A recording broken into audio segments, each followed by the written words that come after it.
மாப்பிள்ளை தான் கொடுத்து அனுப்பியிருக்காரு. உன் கூட பேசத்தான் போன் பண்றார். நீ போய் பேசு. செல்போனை அவளது கையில் கொடுத்து விட்டு சென்றார். போனை எடுக்கவா வேண்டாமா என்று அவள் யோசித்துக் கொண்டிருக்கும் போதே அழைப்பு நின்றது. பேசும் முன்னாடி என்ன அவசரம்? அதுக்குள்ள கட் பண்ணிட்டார். இப்போ நான் திரும்ப கூப்பிடணுமா வேண்டாமா? பேசணுமா?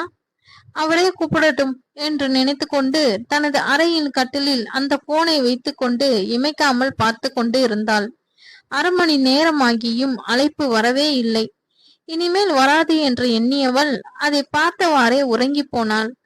ஆழ்ந்த உறக்கத்தில் இருக்கும்போது பழக்கம் இல்லாத பாட்டு சத்தத்தில் விழிப்பு வந்தது.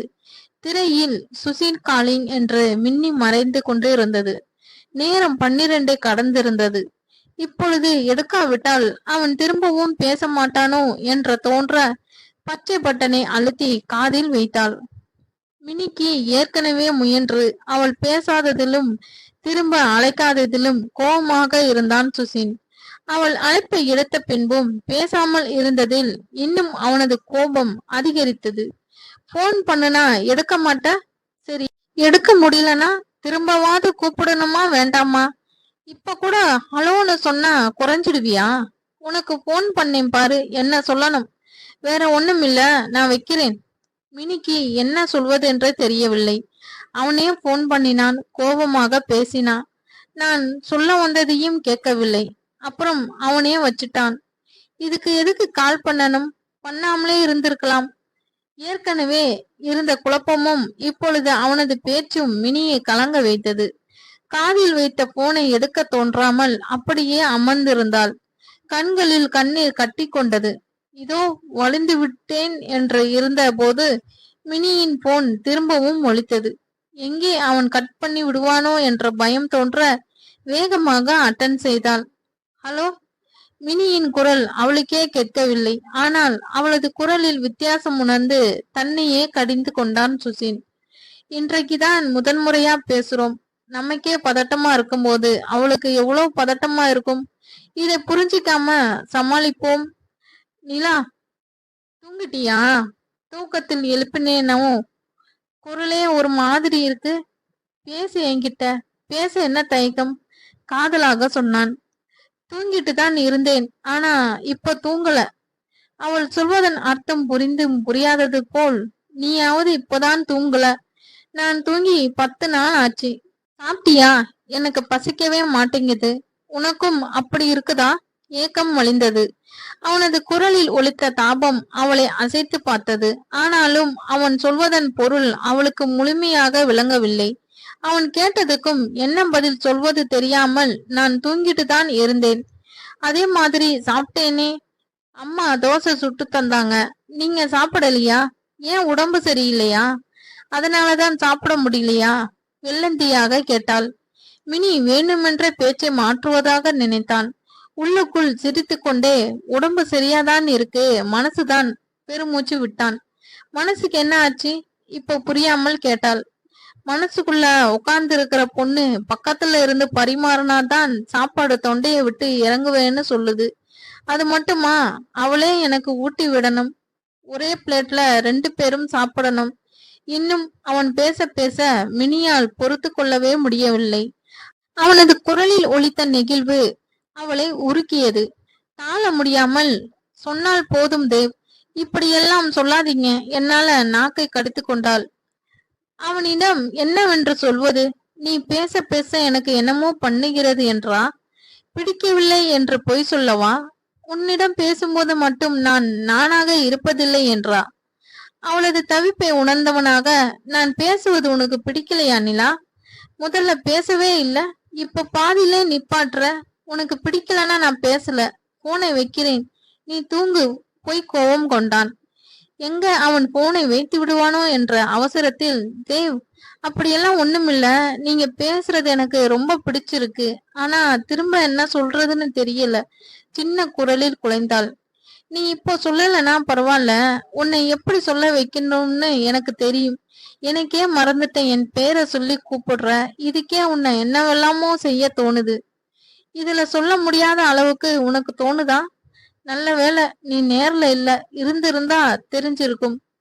அவனிடம் இதற்கு மேல் எதுவும் பேச முடியாது என்று தோன்றிவிட, தேவ் எனக்கு தூக்கம், நான் போனேன், இல்ல நீங்க போனேன், வார்த்தைகள் தந்தியடிக்க சொல்ல வந்ததை சொல்ல இயலாமல் மௌனமானாள் மினி. அவளை இதற்கு மேலும் தவிக்க விட வேண்டாம். நாளைக்கு உனக்கு காலேஜ் முடிவு ஆகுதுல்ல, நாளைக்கு சாயங்காலம் வெளியே போகலாமா? இப்போதைக்கு தப்பித்தால் போதும் என்ற முடிவுடன் என்று சொல்லி போனே வைத்தாள். அவனை பார்த்து விதி சிரித்ததோ? மினியின் பார்வையில் தான் ஒரு காமுகனாக தெரிவோம் என்று அவனுக்கு தெரிந்திருந்தால் அவளை அழைத்திருக்க மாட்டானோ? கல்லூரிக்கு அவசரமாக கிளம்பி கொண்டிருந்த விஜயை தேடி அவளது ரூமுக்கே வந்தான் சுசின். விஜய், உன்கிட்ட ஒரு ஹெல்ப் கேட்கத்தான் வந்தேன். அது என்னன்னா, அவனது தயக்கம் புதிதாக இருந்தது விஜய்க்கு. அண்ணா, என்ன இது?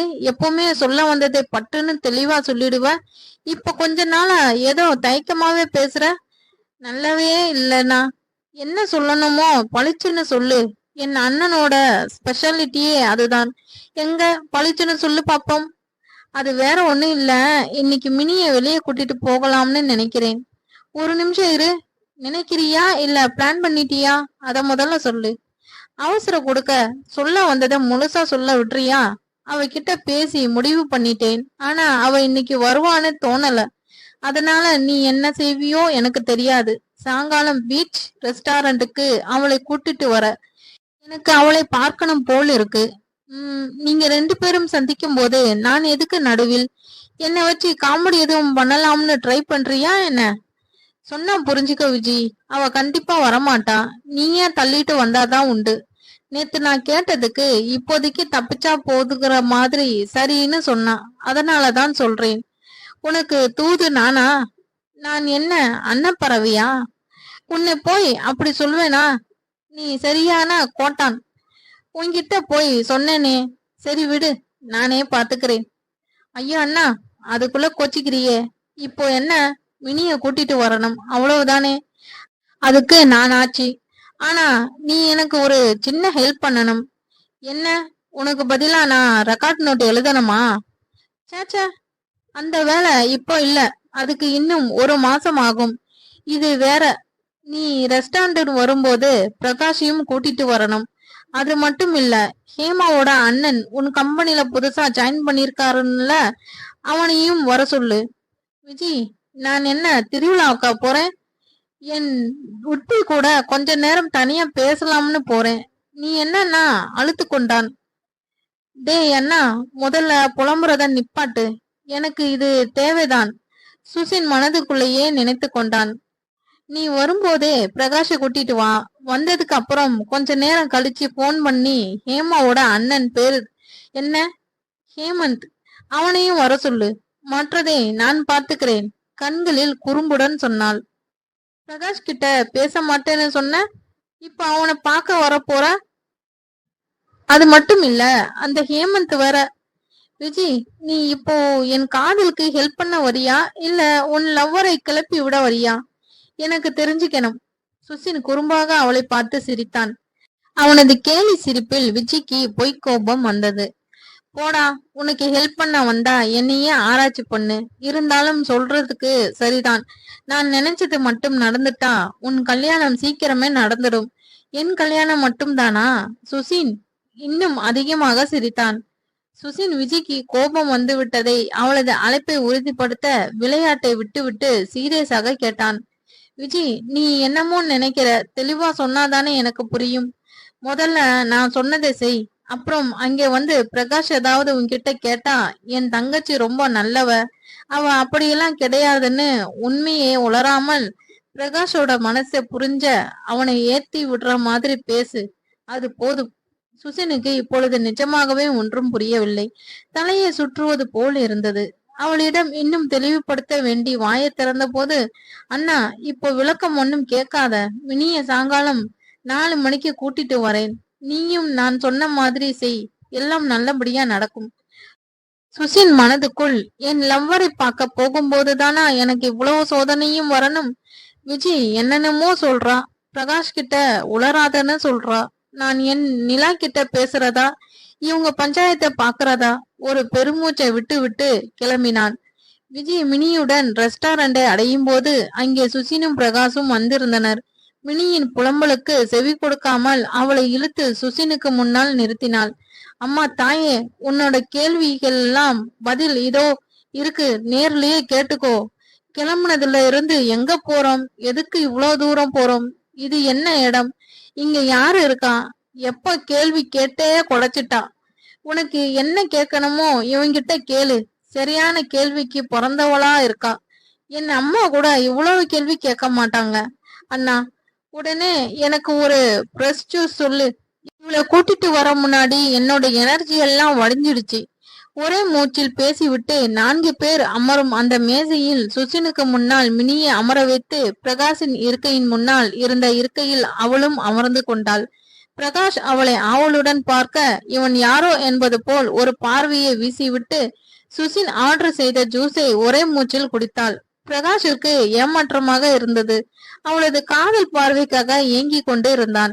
விஜய் மனதுக்குள்ளே, மவனே, அண்ணன் இருக்கான்னு ஒரு கவனம் இல்ல, பாக்குறத பாரு, பார்வையாலேயே என்னை கபலீகரம் பண்ணிடுவான் போல. இவன் என்னை கேட்க மாட்டானாமா. என்னோட பார்வைக்கு வேண்டித்தானே ஏங்குற முடியாது, பார்க்கவே முடியாது. என்ன செய்வான் பாக்குறேன். இன்னைக்கு உன்னை சுத்த விடல நான் விஜய் இல்ல, மனதுக்குள்ளேயே கருவி கொண்டாள். மினியோ அவஸ்தையாக உணர்ந்தாள். சுசினை பார்க்கத்தான் தன்னை அழைத்து வருகிறாள் என்பதை அவள் உணரவே இல்லை. எதிர்பார்க்காமல் அவனையே பார்த்ததும் என்ன பேசுவது என்று தெரியாமல் ஜூஸை வாயில் வைத்து குடிக்க முடியாமல் கீழே குனிந்து கொண்டிருந்தாள். சுசின் அவளை அங்குலம் அங்குலமாக அளவெடுத்து கொண்டிருந்தான். பிறை நெற்றி, அதில் சின்னதாய் ஒரு ஸ்டிக்கர் பொட்டு, சின்ன நாசி, அதற்கு கீழே அளவெடுத்து வைத்தது போல் சிவந்த உதடு. அவள் பார்க்கும்போது தனது நாவால் உதட்டை ஈரம் செய்ய கிறங்கி போனான் சுசின். அவனது துளைக்கும் பார்வையை பார்க்காமலேயே உணர முடிந்தது அவளால். கைகள் சில்லிட்டன. காது மடல் சூடானது போல் உணர்ந்தாள். முகம் முழுக்க ரத்தம் பாய்ந்து நிறைந்திருந்தது. இருக்கையில் அமரவும் முடியாமல் எழுந்து செல்லவும் முடியாமல் அடிவயிற்றை பிசைவது போன்ற உணர்வில் விஜயின் கை ஆதரவுக்காக பற்றி கொண்டது. மினி, இது என்னோட கை, அண்ணன் எதிரில் இருக்கிறான், உன்னோட அந்த பிடி என்னால தாங்க முடியாதுமா, கை வலிக்குது. மினியின் காதில் மெதுவாக முணுமுணுத்தாள். அவளது பேச்சை கேட்டதும் தான் இப்படி செய்து விட்டோமே என்று தன்னையே நொந்து கொண்டாள். இவன் பக்கத்தில் மட்டுமே தான் இவ்வாறெல்லாம் உணர்கிறோம் என்பதை முதலாக உணர்ந்தாள். இப்படியே இருந்தால் அவள் எழுந்து ஓடி விடுவாள் என்பதை உணர்ந்த சுசின் பேச்சை வேறு திசைக்கு மாற்றினான். இன்னைக்கு ஃபர்ஸ்ட் டே, காலேஜ் எப்படி போச்சு, ஏதாவது பேச வேண்டுமே என்று துவங்கினான். காதலித்தால் உளறலும் சேர்ந்தே வந்து விடுமோ அண்ணா, நாங்க 3வது வருடம் வந்தாச்சு. என்னவோ +2 முடிச்சு முதலா காலேஜ் போறது மாதிரி விசாரிக்கிற, வேற ஏதாவது கேளுனா, சிரிப்பை அடைக்கவாறே சொன்னாள். இவ வேற நேரங்காலம் தெரியாம மாட்டி விடுவா. அவன் முறைத்து பார்க்க அவனது நிலையை எண்ணி சிரித்தாள் விஜி. அவளது பதிலிலும் மினியும் சிரித்தாள். பிரகாஷ், இவளுக்கு என்ன ஆச்சு, என்ன அதுக்குள்ள மறந்துட்டாளா, என்னமோ சகஜமா இருக்கா, மனதுக்குள்ளேயே குமரி கொண்டிருந்தான். சுசினிடம் பேசி கொண்டிருந்தாலும் பிரகாஷின் முகமாவங்கள் கவனித்து கொண்டிருந்தாள் விஜி. மனதுக்குள்ளேயே பிரகாஷின் மேல் பரிதாபம் இருந்தாலும் இப்பொழுது அவனை பார்த்தால் அவனை வலிக்கு கொண்டு வர முடியாது என எண்ணிக்கொண்டு சுசினிடம் வம்பு வளர்த்து கொண்டிருந்தாள். திடீரென, அண்ணா, அது ஹேமந்த், நான் தான் வர சொன்னேன். இரு, நான் அவங்க கூட பேசிட்டு வந்துடுறேன், நீங்க சாப்பிடுங்க, என்னோட சாப்பாட்டை அங்க அனுப்பிடு, சரியா. அவர்களது பதிலை எதிர்பாராமல் எழுந்து சென்று விட்டாள். சுசினும் பிரகாஷும் ஒரே நேரத்தில் அதிர்ந்தனர். இவ என்ன சொல்றா, நான் தானே வர சொன்னேன், இப்போ கதையவே மாத்திட்டு போறா. திரும்பி பிரகாஷை பார்த்தான். அவனது முகம் பேய் அறைந்தது போல் இருந்தது. ஓ, அம்மனி இதுக்குதான் இந்த பிட்ட போட்டுட்டு போறாளா, இன்னும் என்னவெல்லாம் செய்ய காத்திருக்காளோ. சாப்பாடு வரவும் அவள் சொன்னது போல் செய்துவிட்டு மினியிடம் பேசிக்கொண்டே சாப்பிட்டான். இப்பொழுது அவளும் கொஞ்சம் இயல்பாகி இருந்தாள். பிரகாஷின் நிலைதான் பரிதாபமாக இருந்தது. விஜய் சொல்லிவிட்டு போனது அவனது மனதில் புயலை கிளப்பியது. இவதான் வர சொன்னாளா, இவன் ஆபீஸ் வந்தே 3 வாரம்தான் ஆகல, அதுக்குள்ளேயே இவனை எப்படி தெரியும், அப்போ இவளுக்கு அவனை முன்னாடியே தெரியுமா? இப்படி சிரிச்சு சிரிச்சு பேசுற அளவுக்கு பொறாமையில் வயிறு எரிந்தது அவனுக்கு. நிஜமாகவே அப்பொழுது விஜயும் ஹேமந்திடம் சிரிச்சு பேசி கொண்டு இருந்தாள். அவனது கையில் செல்லமாக அடிக்க வேற செய்தாள். பிரகாஷின் டேய் சுசின், அங்க பாருடா விஜய் என்ன செய்யறான்னு. சுசின் நிமிர்ந்து விஜயை பார்த்துக்கிட்டு பிரகாஷிடம் ஹேமந்த் கிட்ட பேசிக்கிட்டு இருக்காடா என்று சொல்லிவிட்டு மினியிடம் பேசிக்கொண்டே சாப்பாட்டை தொடர்ந்தான். அது இல்லடா, அவன்கிட்ட சிரிச்சு பேசுறாடா, பிரகாஷ் பொறாமையாக சொன்னான். அவன் ஏதாவது ஜோக் சொல்லியிருப்பான், அதுக்கு சிரிச்சிருப்பான். இதெல்லாம் ஒரு விஷயமா என்பது போல் சாப்பாட்டை தொடர்ந்தான். அடே கடங்காரா, உன்னை கொல்லாமல் விட்டேனா பாரு என்ற கொலவெறி இப்பொழுது பிரகாஷின் பார்வையில் தெரிந்தது. இதையெல்லாம் கவனிக்கும் நிலையில் சுசின் இல்லை. அவனது கவனம் முழுவதும் மினியின் மீதே இருந்தது. சுசின் ஏறக்குறைய அடிக்குரலில் உருமினான் பிரகாஷ். சுசினோ அதைவிட எரிச்சலில் இருந்தான். பிரகாஷிற்கு மினி சுசினுக்கு இடைஞ்சலாக இருக்கிறோம் என்ற உணர்வே இல்லாமல் இவனை தொல்லை செய்து கொண்டு இருந்தான். சுசின், அவங்க சும்மா பேசுற மாதிரி இல்லடா, வேற என்னமோ. அவங்க சும்மா பேசலடா, சாப்பிட்டுட்டே தான் பேசுறாங்க. இப்ப என்னங்கிற? கடுப்பானான் சுசின். ஒரு அண்ணனை மாதிரி பேசுடா, அடுத்த வீட்டுக்கார மாதிரி கண்டுக்காம இருக்க. அடுத்த வீட்டுக்காரன் கூட இந்த மாதிரி விஷயம் கூட கண்ணு காதை எல்லாம் திறந்து வச்சு கவனிப்பான். நீ என்னன்னா பல்ல கடித்தான். என்னமோ இவர்கள் அடிக்குரலில் வழக்கடிக்க மினி எழுந்து கை கழுவ போனாள். அவள் எழுந்து சென்ற பின்புதான் பிரகாஷ் சொல்ல வருவதே புரிந்தது அவனுக்கு. அங்கே விஜயோ, ஹலோ அண்ணா, நான் ஹேமாவோட ஃப்ரெண்டு, எனக்காக தான் அண்ணனும் ஹேமாவும் உங்களை இங்க வர சொல்லி இருக்காங்க என்று சொல்லி அவனிடம் தன் காதல் கதையே சொன்னாள். அதற்கு அவனோ, எனக்கு தெரியும், ஹேமா கிட்ட என்கிட்ட சொல்லிதான் அனுப்பினாள். நான் என் அத்தை பொண்ண உயிருக்கு உயிரா விரும்புறேன். இங்க என்னன்னா பிரகாஷ் சார் என்னை கண்ணாலேயே பொசுக்கிடுவார் போல. என்னை சிக்கல்ல மாட்டி விட்டுடாதீங்க. இங்க வச்சு உங்க கால்ல கூட விழ முடியாது. உங்க கைய காலான்னு நினைச்சு பிடிச்சு கேட்டுக்கிறேன். இல்ல இல்ல, இப்ப உங்க கைய பிடிச்சா அது அதை விட பெரிய தப்பா போயிடும். என்னை எதுவும் சிக்கல்ல மாட்டி விட்டுடாதீங்க. நான் என்னதான் செய்யட்டும்?